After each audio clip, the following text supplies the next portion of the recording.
Boa tarde, pessoal. Todos bem? Hoje nós vamos falar sobre notas baixas. Será que o problema está na organização? Você, pai e mãe, já perguntou para si mesmo se seu filho procrastina nos estudos, se ele aparenta cansaço, sonolência? Tá muito bem brincando, só que na hora de fazer uma lição ou estudar para uma prova, começa a bocejar, começa a lacrimejar, tem vontade de ir no banheiro, quer levantar, conversa, presta atenção em tudo menos na tarefa. Seu filho adora ir na escola, mas na hora de fazer lição, na hora de estudar, faz birra, enrola, chora. Aparentemente parece que está cansado. Aparentemente parece estar com preguiça. E o adolescente, que sempre tem uma outra prioridade? E o adolescente que sempre tem uma desculpa para não fazer tarefas ou para não estudar?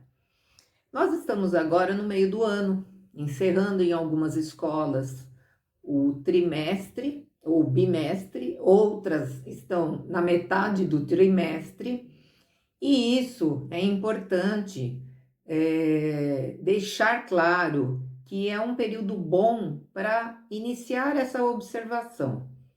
Se você nunca observou essas coisas, retome aí do início do ano para cá e pense como isso aconteceu.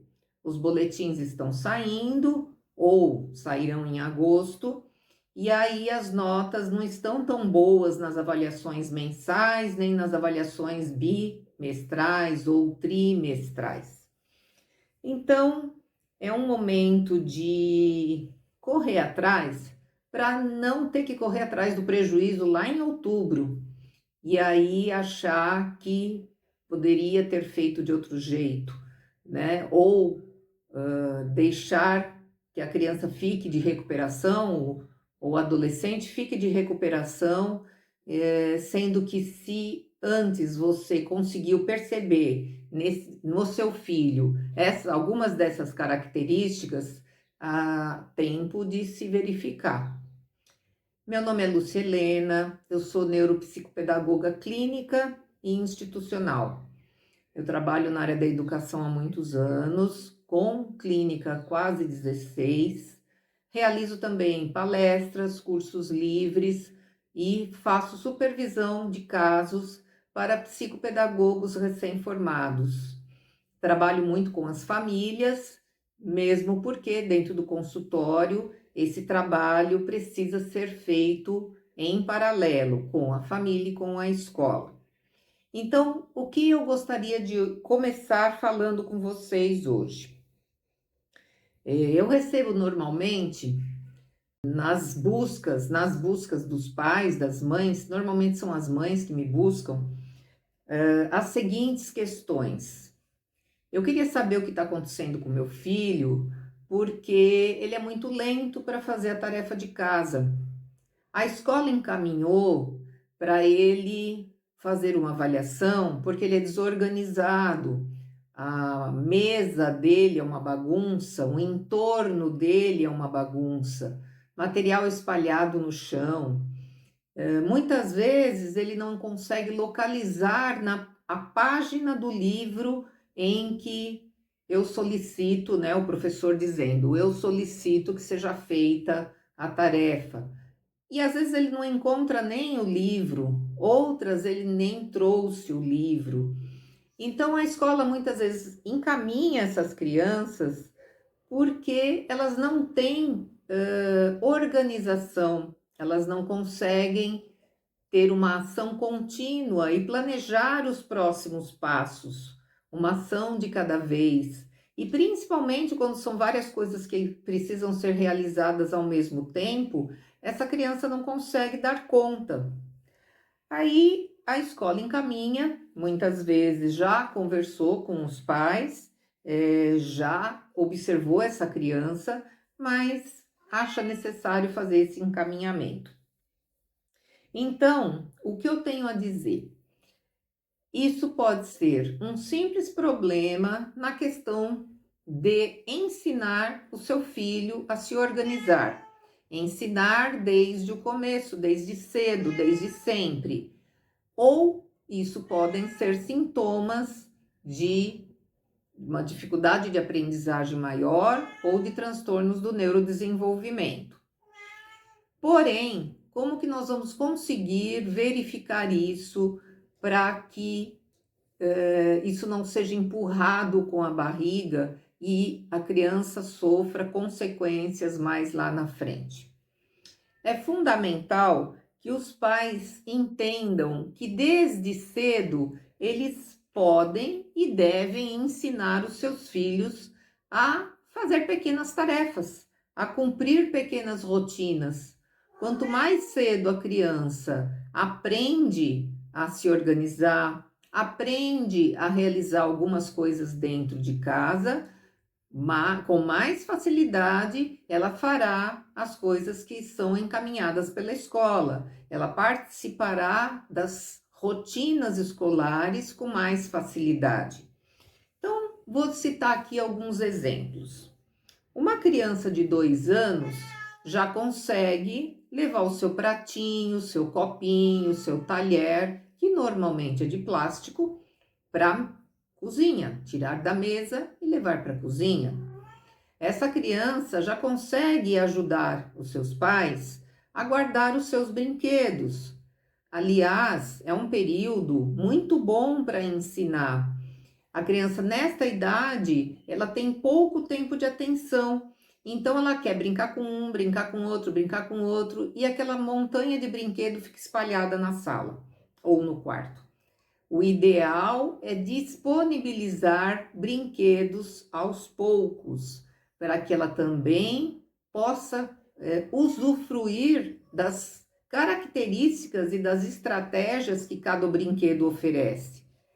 Todos os brinquedos, de preferência, que sejam manipulados pela criança. Brinquedos de madeira, brinquedos de encaixe, brinquedos coloridos, não brinquedos automáticos, porque assim ela vai estar desenvolvendo toda a questão da coordenação fina, da coordenação ampla, do equilíbrio, da percepção sensorial, que são pré-requisitos para os processos de aprendizagem.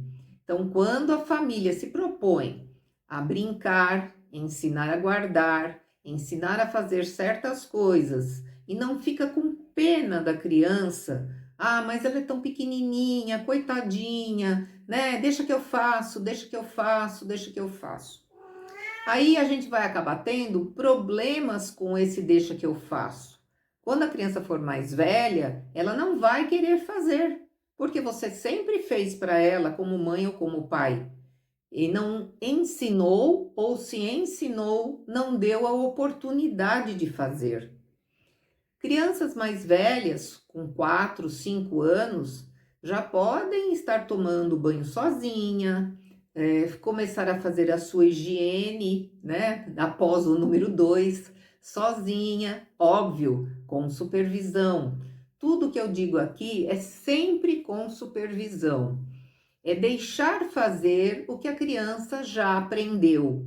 É assim que ela vai conseguindo angariar novas experiências, ela vai manipular novas informações, assimilar essas informações, acomodar essas informações, para que elas se transformem em aprendizagens e elas possam ser colocadas em prática.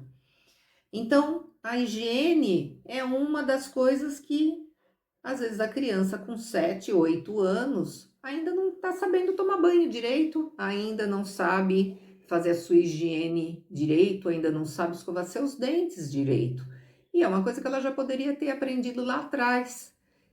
Muitas vezes os pais deixam de fazer, deixam a criança sem fazer na realidade e fazem por elas por pressa, por vontade de terminar logo aquilo para poder descansar, porque chegam esgotados do trabalho, então é mais rápido você fazer, eu concordo, porém não ensina, porém não dá embasamento. Então a gente tem sempre que pensar que tudo que se faz, principalmente até os 6, 7 anos, vai estar dando embasamento para novas aprendizagens. É quando a criança está mais maleável, mais flexível a aprender, mais curiosa, mais determinada a transformar. Então é importante deixá-la fazer. Crianças de 6, 7 anos já podem arrumar sua cama, jogar a sua roupa para lavar no lugar certo, até as menores. Escovar seus dentes sozinha, podem aprender e devem aprender a amarrar sapatos, amarrar tênis. Ah, não, é mais fácil comprar um tênis de velcro, é mais fácil comprar um tênis de enfiar. E os movimentos de pinça para a amarração do tênis, do sapato, eles vão ajudar nos movimentos de pinça para a pega do lápis.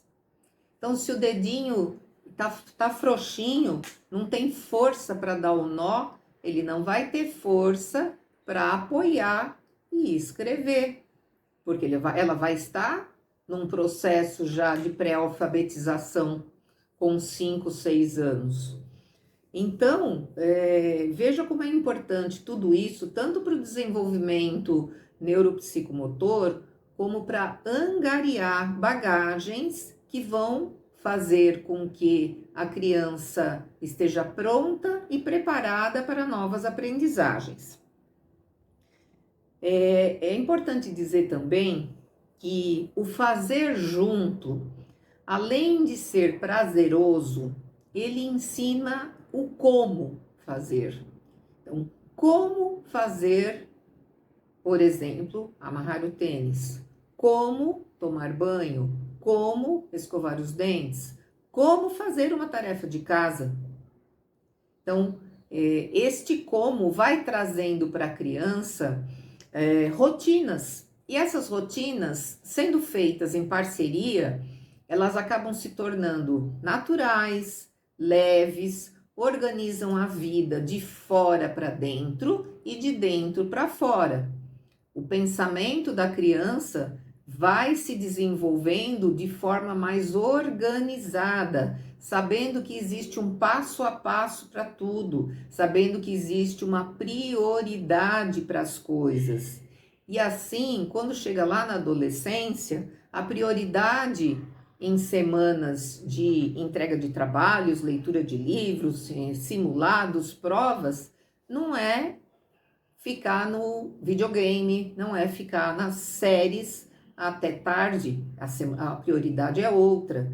Então a gente só ensina a prioridade, só ensina a criança a perceber o que é mais importante se a gente começa cedo. Se a gente vai fazer essa intervenção quando ele já tem 10, 11 anos, fica muito mais difícil.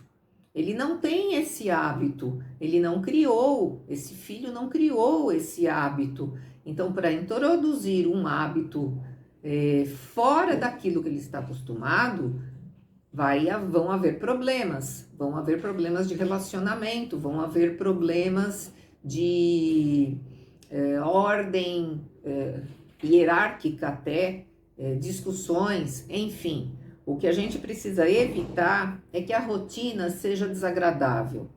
Tem que entender e ensinar para a criança que a rotina ela é benéfica, ela faz crescer, ela traz ferramentas, ela ajuda a organizar o pensamento, ela traz a lógica, ela ensina a criança a viver de maneira e pensar de maneira organizada. O cérebro vai entendendo que tudo tem um começo, um meio e um fim. E assim, elas se acostumam com as rotinas do dia a dia e quando as tarefas escolares, as obrigações escolares começam a chegar por volta, lá na educação infantil, por volta dos 4, 5 anos, a criança vai entender que aquilo é importante e que vai fazer. Porém, não parte só da criança, parte de todo esse contexto que foi e está sendo dito e que já foi trabalhado antes com essa criança. Ela não chega na adolescência e começa a realizar de forma organizada, com um pensamento organizado, com as coisas feitas numa sequência adequada, se ela não foi ensinada a isso. Por mais que na escola exijam rotinas, dentro de cada família, de cada casa, a rotina é diferente. Então, existe a necessidade de se adequar às rotinas para que essa criança que está entrando neste mundo fora da casa, neste mundo escolar, que introduz rotinas mais pré-estabelecidas, não sofra com essa demanda, porque a demanda só tende a aumentar. Então, muitas vezes, a gente recebe informações e a gente conversa com as famílias que diz que seus filhos não querem fazer as coisas, não querem fazer as tarefas, não querem arrumar sua cama, o seu quarto é uma bagunça, seus materiais estão todos espalhados, né? E por mais que se fale, não adianta. Sim, existem esses casos também. E é para isso que a gente alerta e as escolas observam situações que podem fugir do contexto, que podem fugir dos padrões e que podem nos remeter também a dificuldades ou transtornos do neurodesenvolvimento. Mas não é esse o tema que eu quero dizer hoje. O que eu quero dizer é que quanto mais cedo essas crianças desenvolvem essas competências, mais fácil fica para elas darem conta da rotina escolar. Eu escrevi o ano passado, ano retrasado, 2 e-books. Lancei no começo do ano passado. O Guia do Estudante Organizado, esse já está impresso, né? Então, quem não viu ainda, não conhece, no Instagram tem a descrição e os objetivos deles, e o Guia do Estudante Bem-Sucedido. Por que eu escrevi esses e-books? Porque nós, da psicopedagogia, fazemos muito esse trabalho com as crianças que chegam, independente de terem transtornos, mas não tendo planejamento nem organização nos estudos, sendo aquela criança sonolenta, que eu falei lá no começo, desorganizada, que não encontra uma página, não encontra o material, esquece, não sabe o que tem que fazer na hora que chega da escola, não sabe quanto tempo leva para fazer uma tarefa. Nós temos várias crianças nessa situação. Então, esses e-books, eles têm esse objetivo de orientar o passo a passo para se fazer bem.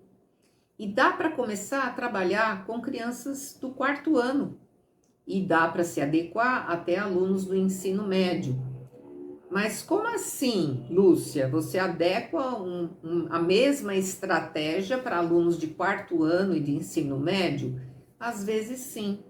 O aluno de 4º ano não necessariamente tem um transtorno, uma dificuldade de aprendizagem, ele só não está organizado.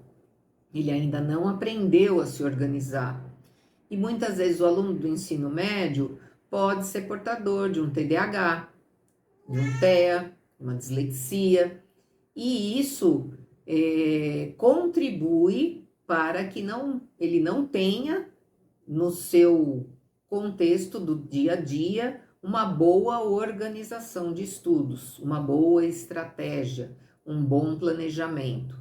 E então ele, com esses anos todos de trabalho, de consultório, ele me serve para fazer esse passo a passo, primeiro organizando a vida escolar desta criança, deste adolescente, e depois ensinando como estudar, como resumir, como fazer mapa mental, como fazer trabalhos. Então, são várias estratégias que são abordadas nesses e-books e que eles servem para os pais como um roteiro que porventura queiram ajudar seus filhos e também servem para professores que trabalham com orientação de estudo, para professores ou para psicopedagogos recém-formados que também trabalham com orientação de estudo. Então, são materiais bem importantes e de construção que eu elaborei nesses anos de trabalho em consultório. Mas eu quero deixar aqui algumas dicas, algumas estratégias que os pais podem colocar em prática, independente de qualquer manual, se perceberem que esses filhos estão realmente com dificuldade. Então, no caso, a nota pode estar vermelha ou muito perto da média, ou estão desorganizados, ou não sabem fazer sozinhos, são muito dependentes. Então, vão aqui algumas dicas. Primeiro, rotina estruturada. Quando a criança é pequena, a rotina do dia dela pode ser feita num quadro com ilustrações. Então, o horário de dormir, o horário de acordar, o horário de ir para a escola, o horário da tarefa, horário de almoçar, horário de dormir, enfim, as atividades do dia sendo feitas de forma ilustrativa e que isso vai facilitar a realização daqueles combinados. Para os mais velhos, podemos fazer em forma de planner semanal, de acordo com a rotina da semana. Segundo, dividir o tempo entre lazer, dormir, comer, estudar, fazer tarefas, de maneira que a criança dê conta daquilo que ela precisa fazer, que o adolescente dê conta. Quando a gente divide esse tempo, a gente não enrola nas atividades para não perder tempo para as outras que virão. Então o dia fica bem organizado, o dia fica bem mais claro para aquela criança que vai precisar dessa organização mental, dessa organização diária para a realização das suas tarefas, das suas obrigações. E também dividir esse tempo em relação ao conteúdo.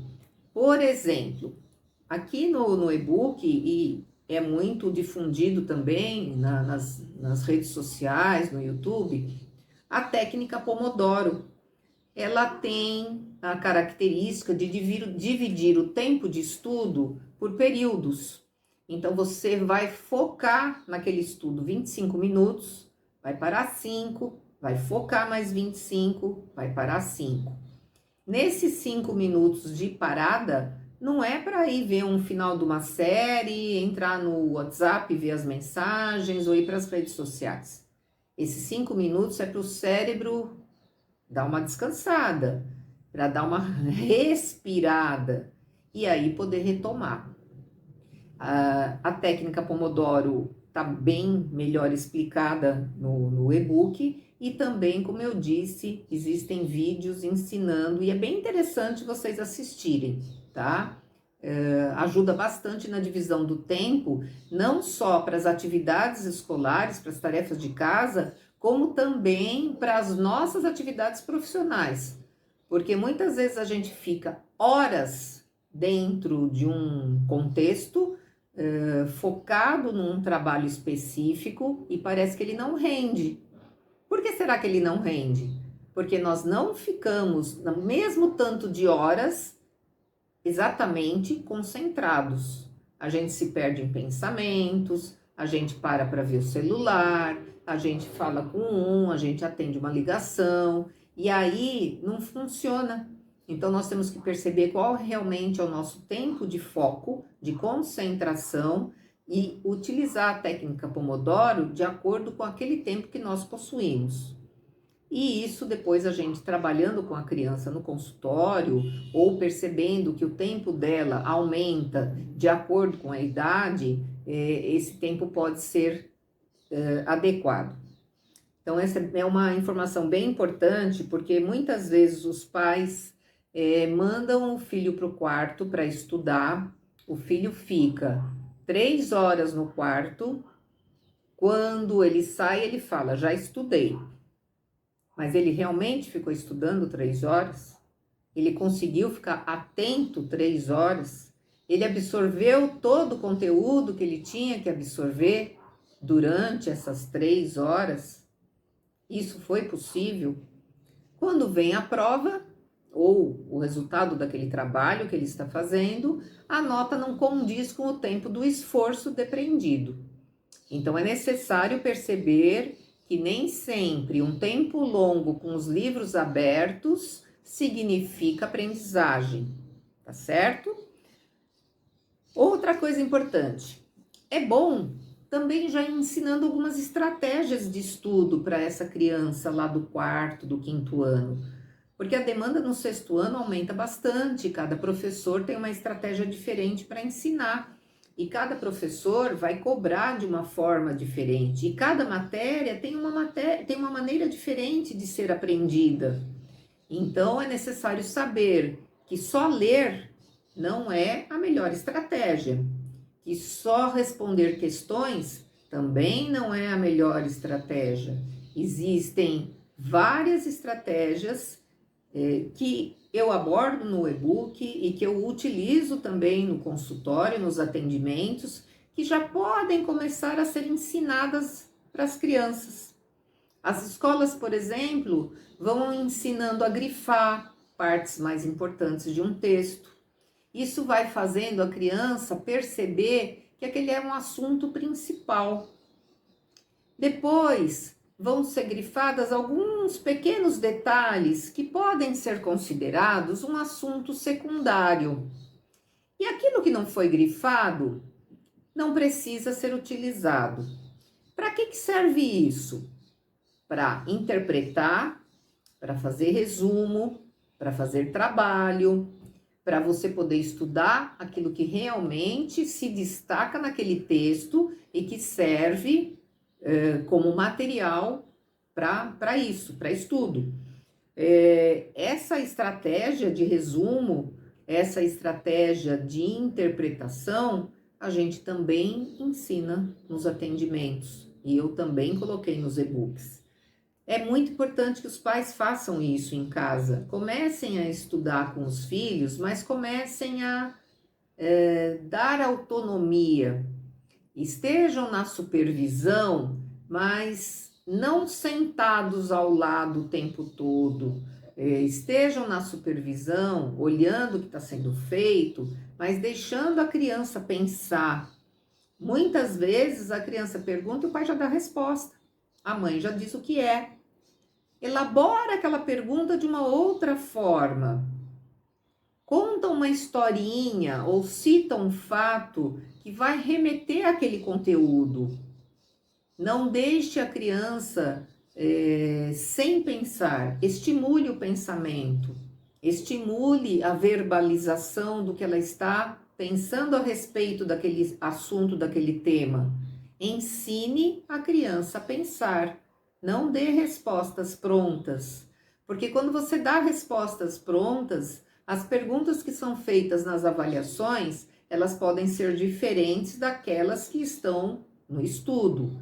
Elas estão dentro de um contexto, elas estão dentro de um conteúdo, mas elas podem não ser as mesmas que a criança decorou, que a criança memorizou e muitas vezes não entendeu. Então, é necessário ensinar a criança a pensar. Perceba também os sentimentos dessa criança, desse adolescente no dia a dia. Volta da escola meio acabrunhado, choroso, volta feliz. Pergunte como foi o dia. Pergunte com quem brincou. Pergunte com quem conversou. Pergunte como foi a tal aula, se você sabe esse horário, se você tem e deve ter esse horário já. E perceba também os sentimentos que antecedem o período de avaliação. Muitas vezes as crianças vão para as provas com muita ansiedade, com muito medo, medo de errar, medo de não saber, medo de levar bronca depois, porque a nota foi baixa. Então, os sentimentos, eles precisam ser depreendidos.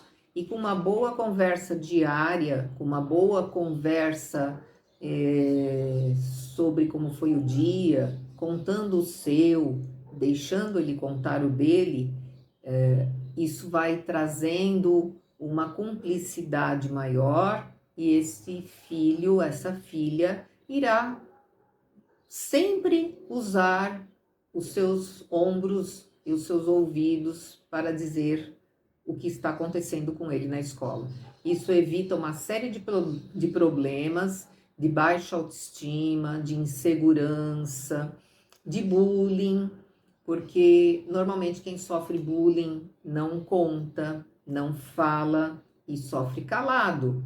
Quando você explora esses sentimentos do dia a dia, você consegue perceber que as coisas estão acontecendo. Isso faz parte também da rotina, isso faz parte também do planejamento, isso faz parte também da estrutura de vida, da dinâmica de vida dessa criança na família e na escola. É sempre importante você estabelecer metas claras e alcançáveis. Não adianta determinar um tempo para o estudo, um dia para o estudo, se você dá uma demanda muito grande para aquela criança ou para aquele adolescente ter que resolver. Então, as metas têm que ser alcançáveis.